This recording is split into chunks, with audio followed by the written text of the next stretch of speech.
जरा कल्पना करा, वर्षातली सगळ्यात मोठी आणि एकदम झगमगती अशी कॉलेज पार्टी सुरू आहे. आणि बॅकग्राऊंडला कानाचे पडदे फाडणारं लाऊड म्युझिक वाजतंय. अगदी बरोबर. लाऊड म्युझिक, डान्स फ्लोअरवर बेधुंद नाचणारी तरुणाई, हातात बिअरचे ग्लास आणि सगळीकडे एक प्रकारचा उन्माद. पण पण या सगळ्या गोंधळात काहीतरी वेगळं घडतंय. हो ना, या सगळ्या गोंधळाच्या मधोमध एका कोपऱ्यात एक विशीचा तरुण अत्यंत शांतपणे बसलाय. म्हणजे तो पूर्णपणे शुद्धीत आहे, तो अजिबात नाचत नाहीये. आणि तो या सगळ्या वातावरणाकडे एखाद्या मानसशास्त्रज्ञासारखा किंवा वैज्ञानिकासारखा फक्त बघतोय. जणू काही तो माणसांच्या वर्तणुकीचा अभ्यासच करतोय. आज आपण एका अशाच दुर्मिळ आणि विलक्षण स्रोताची पाने उलगडून ही सखोल चर्चा करणार आहोत. खरं तर ही ऑक्टोबर आणि नोव्हेंबर 1999च्या दरम्यान लिहिलेली एक जुनी हस्तलिखित डायरी आहे. हो, कश्मीरी पुणेरी असं या कथेचं नाव आहे आणि तिचे लेखक आहेत अनिकेत एस जेसू. 1999 सालची ती डायरी. बघा ना, सोशल मीडियाचा, स्मार्टफोनचा किंवा आजच्या या सततच्या कनेक्टेड जगाचा तेव्हा जन्मही झालेला नव्हता. अगदीच. आणि पार्श्वभूमी आहे ती पुण्यातल्या नामांकित COEPची, म्हणजे कॉलेज ऑफ इंजिनिअरिंगची. तिथे शिकणारे विद्यार्थी, त्यांचे वाढदिवस, पार्ट्या असं हे वरवरचं जग वाटतं सुरुवातीला. हो, सुरुवातीला ही गोष्ट स्मिता, प्रिया, रोहन अशा काही मित्रमैत्रिणींची आणि एका हाय क्लास वाढदिवसाच्या पार्टीची वाटते. विक्की नावाच्या एका अत्यंत श्रीमंत मुलीची ती पार्टी असते. पण आपली आजची ही चर्चा फक्त ही पार्टीची गोष्ट सांगण्यासाठी नाहीये. या पार्टीत रोहन एका नवीन मुलाची ओळख करून देतो, ज्याचं नाव आहे अनिकेत रैना. तोच तो मुलगा जो या सगळ्या गोंधळात अगदी शांत बसलेला असतो. हो, आणि या अनिकेत रैनाच्या प्रवेशासोबत ही कथा आनंद म्हणजे नक्की काय आणि माणसाच्या कृतीमागचा खरा उद्देश काय असतो अशा अत्यंत सखोल प्रश्नांकडे वळते. पण प्रामाणिकपणे सांगायचं तर मी जेव्हा हे पहिल्यांदा वाचलं ना, तेव्हा माझी प्रतिक्रिया थोडी वेगळी होती. अच्छा, म्हणजे तुम्हाला या पात्राबद्दल नक्की काय वाटलं सुरुवातीला? मला तो थोडा प्रिटेन्शियस वाटला. म्हणजे आपण सगळ्यांनी कॉलेजमध्ये असा एखादा मुलगा पाहिलेला असतोच, जो स्वतःला इतरांपेक्षा खूप इंटेलेक्च्युअल किंवा भारी समजतो. मी तुमच्यासारखा नाही असा ॲटिट्यूड असणार आहे. अगदी तेच. मी हे असलं काही करत नाही, मी पार्टीत जात नाही, मी ड्रिंक करत नाही, असा ताव आणणारे लोक आपण पाहिलेत. वयाच्या 20व्या वर्षी अशी म्हाताऱ्या माणसासारखी वागणूक ही फक्त लक्ष वेधून घेण्याची एक युक्ती तर नसेल ना? स्मितालाही नक्की हाच प्रश्न पडतो. ती त्याला म्हाताराच समजते सुरुवातीला. हो ना. मग हा अनिकेत रैना खरोखरच वेगळा होता की फक्त वेगळं दिसण्याचा प्रयत्न करत होता? हा अत्यंत महत्वाचा आणि स्वाभाविक प्रश्न आहे. पण येथेच आपल्याला मानवी वर्तणुकीतल्या एका अत्यंत सूक्ष्म फरकाकडे लक्ष द्यावं लागेल. कोणता फरक? अहंकारातून आलेली अलिप्तता आणि खऱ्या शांततेतून आलेले निरीक्षण या दोन पूर्णपणे वेगळ्या गोष्टी आहेत. अनिकेत रैना इतरांना तुच्छ लेखत नाहीये तिथे बसून. अच्छा, म्हणजे तो कोणाला जज करत नाहीये? अजिबात नाही. तो कोणालाही तुम्ही मूर्ख आहात आणि मी शहाणा आहे असं दाखवण्याचा प्रयत्न करत नाही. तो फक्त तिथे बसून शांतपणे निरीक्षण करत असतो. तो स्मिताला अत्यंत साध्या शब्दात सांगतो की मला तुमचा डान्स आणि पार्टी आवडत नाही असं अजिबात नाही, पण मला स्वतःला त्यात सहभागी होण्यापेक्षा ते बघण्यात जास्त रस आहे. बापरे, म्हणजे तो स्वतःच्या आनंदासाठी आजूबाजूच्या गोंधळावर अवलंबून नाहीये. अगदी बरोबर. पण तरीही जर त्याला पार्टी आवडत नसेल तर स्मितासारख्या एकदम पार्टी गोईंग मुलीला त्याच्यात असं कोणता रस वाटला की तिने त्याला परत भेटण्याचं ठरवलं? कारण माणसाचं मन नेहमी अशा गोष्टीकडे आकर्षित होतं जी त्याच्याकडे नसते. हां, बरोबर आहे. कारण त्या पार्टीच्या रात्रीनंतर स्मिता स्वतःहून त्याला भेटायला तयार होते. आणि ती भेट कुठे ठरते? तर रविवारी सकाळी 7 वाजता पुण्यातील पर्वतीय टेकडीवर. हा विरोधाभास बघा ना. तेच. हे मला प्रचंड विसंगत वाटलं. रात्री पबमध्ये डान्स करणारी स्मिता सकाळी 7 वाजता पर्वतीवरच्या शांत पिंपळाच्या झाडाखाली एका बोरिंग मुलाला भेटायला का जाईल? ती नक्की काय शोधत होती? स्मिताकडे तो झगमगाट होता. मित्र होते, पार्ट्या होत्या. पण जेव्हा ती अनिकेत रैनाला बघते, ज्याच्याकडे यापैकी काहीच नाहीये, तरीही तो एका विलक्षण मानसिक शांततेत आहे, तेव्हा तिला ती शांतता खुणावते. अगदी तसंच. माणसाला नेहमीच स्थिरतेचं आकर्षण असतं. पर्वतीची ती सकाळ आणि तो संवाद या कथेचा केंद्रबिंदू आहे. तिथे अनिकेत रैना तिला एक असा प्रश्न विचारतो जो आजच्या काळातही तितकाच लागू पडतो. कोणचा प्रश्न? तो विचारतो की तू काल रात्री डान्स का करत होतीस? अरे चा. आणि तिला उत्तर देता येत नाही ना. हे वाचताना मला आजच्या पिढीची खूप आठवण आली. आपण अनेकदा तासनतास मोबाईलवर डूम स्क्रोलिंग करत असतो. हो, किंवा विकेंडला एखाद्या गर्दीच्या ठिकाणी जातो. नुसतेच फोटो काढतो. जर कोणी विचारलं की तू हे का करतोयस, तर बहुतांश लोकांकडे काहीच उत्तर नसतं. अनिकेत याच गोष्टीला no purpose behind the act असं म्हणतो. कृती आहे, पण त्यामागे कोणताही उद्देश नाही. मानसशास्त्रानुसार आपण बहुतांश गोष्टी फक्त सवयीने किंवा इतर लोक करत आहेत या सामाजिक दबावाखाली म्हणजे पियर प्रेशरखाली करत असतो. म्हणजे आपण फक्त फ्लो बरोबर जातो. बरोबर. अनिकेतची मानसिकता इथे पूर्णपणे वेगळी आहे. तो सांगतो की आनंद मिळवण्याचे मार्ग हे प्रत्येकाचे वैयक्तिक असू शकतात. हो, त्याला पब किंवा स्मोकिंगमध्ये आनंद मिळत नाही. त्याला रुबिक्स क्यूब सोडवण्यात, खेळांचे नवीन नियम समजून घेण्यात आणि एकांतात स्वतःची कामे स्वतः करण्यात मजा येते. आणि रुबिक्स क्यूबचा हा संदर्भ खूप रंजक आहे. खूपच. कारण रुबिक्स क्यूब हे एका गुंतागुंतीचं प्रतीक आहे, ज्याला एका विशिष्ट पद्धतीने सोडवावं लागतं. आणि मला इथे डायरीतल्या त्या अत्यंत सुंदर उपमेबद्दल बोलायचे. ती डान्सच्या प्रकारांची तुलना. बरोबर. हो, जेव्हा एन्जॉयमेंटची आणि उद्देशाची चर्चा निघते तेव्हा अनिकेत रेना डान्सच्या 2 प्रकारांची तुलना करतो. एक म्हणजे शास्त्रीय नृत्य आणि दुसरं म्हणजे पार्टीतलं वेस्टर्न डान्स किंवा नुसत्या उड्या मारणं. या दोन्हीत तो नेमका कसा फरक करतो हे तुम्ही सांगाल का? नक्कीच. ती उपमा खूप सखोल आहे. अनिकेत सांगतो की पार्टीत जेव्हा आपण डान्स करतो तेव्हा ते फक्त एका तात्पुरत्या ऊर्जेचं प्रकटीकरण असतं. त्यात कसलेही नियम नसतात. कोणतीही शिस्त नसते. ती फक्त शरीराची एक अनिर्बंध हालचाल असते. पण शास्त्रीय नृत्यात असं नसतं. शास्त्रीय नृत्याला एक स्वतःचं व्याकरण असतं. अगदी बरोबर. त्यात नियम असतात, ताल असतो, शिस्त असते आणि वरवर पाहता असं वाटू शकतं की नियम आणि शिस्तीमुळे नृत्याचं स्वातंत्र्य हिरावून घेतलं जातं. पण प्रत्यक्षात त्या शिस्तीतूनच खरा आणि उच्च प्रतीचा आनंद मिळतो. क्या बात है. हा विचार खरंच डोक्यात प्रकाश पाडणारा आहे. म्हणजे जेव्हा आपण स्वतःवर काही नियम लादतो तेव्हा आपण स्वतःला बांधत नसतो, तर खऱ्या अर्थाने एका मोठ्या उद्देशाशी जोडत असतो. आणि अनिकेतचं स्वतःचं आयुष्य हे एखाद्या शास्त्रीय नृत्यासारखंच आहे. त्याने स्वतःच्या आयुष्याला एक लय आणि शिस्त लावली आहे. पण पुन्हा तोच प्रश्न येतो माझ्या मनात. एक विशीतला तरुण एवढं शिस्तबद्ध आणि एवढा तत्वज्ञानी कसा काय असू शकतो? म्हणजे कोणीही जन्मतः इतकं परिपक्व नसतं. त्यामागे काहीतरी कारण असणारच. हो ना? यामागे नक्कीच काहीतरी मोठी घटना असली पाहिजे. आणि या प्रश्नाचं उत्तर पर्वतीवरच्या त्याच संवादात उलगडतं. अनिकेतचा रैनाचा भूतकाळ हा अतिशय वेदनादायी आहे. तो स्मिताला सांगतो की लहानपणीच त्याचे आई-वडील विभक्त झाले. बापरे. हो, त्यांच्यात घटस्फोट झाला आणि त्याचं कुटुंब कायमचं दुभंगलं. ते वाचून खरंच अंगावर काटा येतो.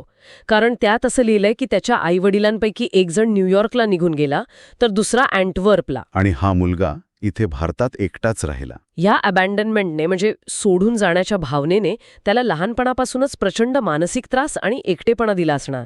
नक्कीच दिला असणार. आणि इथे आपण मगाशी बोललेल्या रुबिक्स क्यूब आणि शास्त्रीय नृत्याच्या नियमांचा मानसशास्त्रीय संबंध लावू शकतो. तो कसा? जेव्हा एखाद्या लहान मुलाचं जग अचानक कोलमडून पडतं, जेव्हा त्याच्या आयुष्यातील सर्वात जवळची माणसं त्याला सोडून जातात, तेव्हा त्याचा बाह्य जग पूर्णपणे अनियंत्रित आणि गोंधळाचं बनतं. अशावेळी या ट्रॉमाला सामोरं जाण्याचे 2च मार्ग असतात. अच्छा. एकतर ती व्यक्ती पूर्णपणे उद्ध्वस्त होते, व्यसनांच्या आहारी जाते किंवा सतत रागात राहते. हे आपण अनेकदा बघतो. आणि दुसरा मार्ग? दुसरा मार्ग म्हणजे ती व्यक्ती स्वतःच्या छोट्याशा जगात नियंत्रण किंवा कंट्रोल शोधू लागते. अनिकेत स्वतःचे नियम का बनवतो? तो रुबिक्स क्यूब का सोडवतो? कारण रुबिक्स क्यूब हे असं एक कोडं आहे ज्यावर त्याचं नियंत्रण आहे. अगदी बरोबर. तो ते स्वतःच्या बुद्धीने सोडवू शकतो. त्याचं बालपण त्याच्या नियंत्रणात नव्हतं, पण त्याचं वर्तमान त्याच्या स्वतःच्या शिस्तीवर आणि नियमांवर आधारलेलं आहे.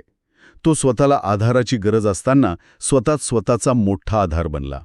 म्हणजे आघातातून आलेली ही हायपर मॅच्युरिटी किंवा अतिपरिपक्वता आहे. तर हे ऐकल्यावर त्याचा तो पार्टीतला शांतपणा आणि सुरुवातीला तो जो प्रिटेन्शियस वाटत होता ते पूर्णपणे क्लिअर होतं. हो, तो शांतता शोधत नव्हता, तो मुळातच त्या शांततेत जगत होता.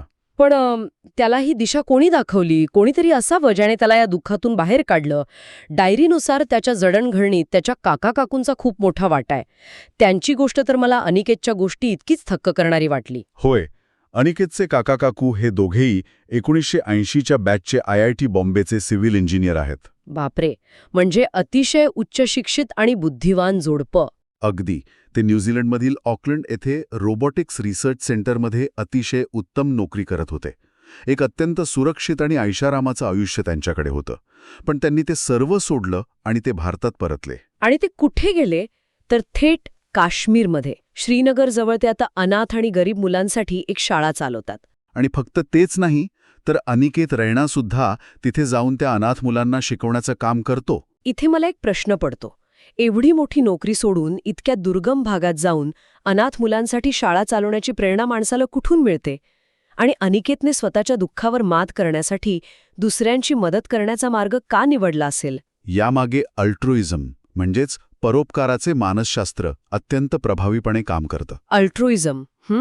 जेव्हा माणसाला स्वतःचं एखादं खूप मोठं दुःख, जसं की एकटेपणा किंवा आईवडिलांचं प्रेम न मिळणं, यावर मात करायची असते, तेव्हा अनेकदा दुसऱ्यांना तेच प्रेम देण्यातून सर्वात मोठी मानसिक शांती मिळते. अच्छा, म्हणजे स्वतःला जे मिळालं नाही ते इतरांना देणं. अगदी तेच.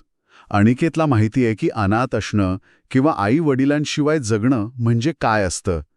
त्यामुळे जेव्हा तो त्या काश्मीरमधल्या अनाथ मुलांना शिकवतो, तेव्हा तो एक प्रकारे स्वतःच्याच आतल्या लहान अनिकेतला आधार देत असतो. क्या बात आहे. दुसऱ्यांच्या आयुष्यातला गोंधळ दूर करताना माणसाच्या स्वतःच्या आयुष्यातला गोंधळही शांत होतो. हा विचार किती सुंदर आहे. तुम्ही स्वतः ज्या प्रेमासाठी किंवा आधारासाठी तरसला आहात, तो आधार तुम्ही दुसऱ्यांसाठी बना. हीच ती विजन ज्याला अनिकेत खऱ्या अर्थाने सौंदर्य मानतो. बरोबर. तो स्मिताला जेव्हा सौंदर्याची व्याख्या सांगतो, तेव्हा तो म्हणतो की बाह्य मेकअप किंवा भारी कपडे म्हणजे सौंदर्य नाही. दुसऱ्याबद्दलचा आदर, त्याग, सकारात्मकता आणि जगण्याचा सखोल दृष्टिकोन म्हणजेच खरं सौंदर्य.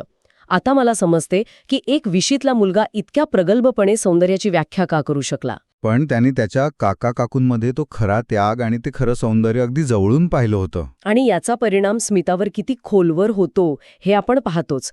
ही तीच स्मिता आहे जिची कथेची सुरुवात पबमध्ये, लाऊड म्युझिकमध्ये आणि बेधुंद नाचण्यातून झाली होती. हो ना.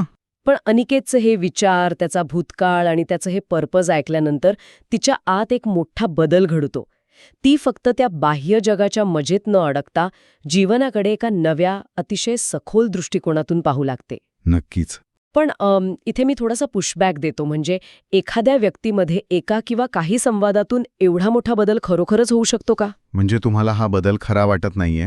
नाही, म्हणजे आपण अनेकदा प्रेरणादायी गोष्टी ऐकतो, क्षणभर प्रभावित होतो, पण दुसऱ्या दिवशी पुन्हा आपल्या जुन्याच सवयींकडे वळतो. स्मिताचा हा बदल खरोखरच शाश्वत होता का? की ती फक्त अनिकेतच्या व्यक्तिमत्वाने तात्पुरती भारावून गेली होती? खूप प्रॅक्टिकल प्रश्न आहे. पण इथे आपल्याला हे समजून घ्यावं लागेल की अनिकेतने तिला कोणतंही लेक्चर दिलेलं नाहीये. त्याने तिला तू हे करू नकोस असं कधीच सांगितलं नाही. त्याने फक्त प्रश्न विचारले. अगदी.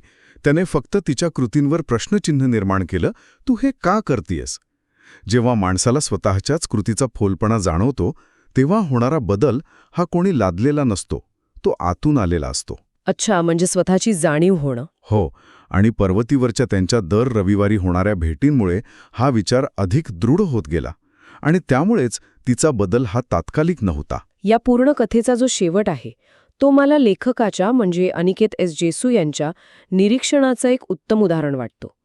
कथेच्या अगदी शेवटी लेखकाने डायरीच्या पानाच्या तळ्याशी एका डिस्को बॉलखाली नाचणाऱ्या जोडप्याचं चित्र काढलं आहे. एकीकडे हा इतका सखोल, तत्वज्ञानाने भरलेला संवाद आणि दुसरीकडे ते डिस्को बॉलचं चित्र. हा विरोधाभास मला खूप काही सांगून जाणारा वाटला. तो विरोधाभास मुद्दामून मांडलेला आहे.